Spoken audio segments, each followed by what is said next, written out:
So we've got a couple of issues here with the front,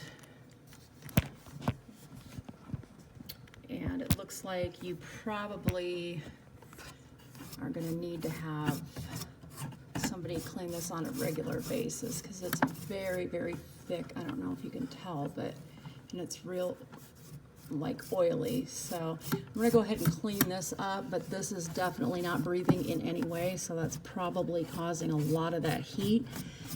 And I think we should try this before we invest in the heat sink. I think that just would be a little bit easier to explain the problem with the 146 degrees that was in here when I first opened it.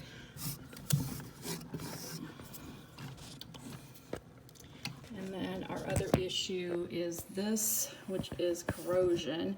And you can see there's water down in here. I sopped up most of it, but it has a lot of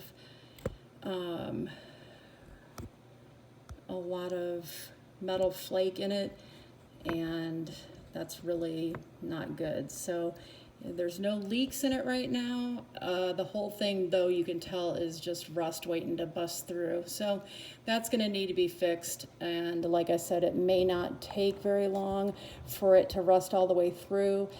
But then again, it could last a couple of years. So we'll see.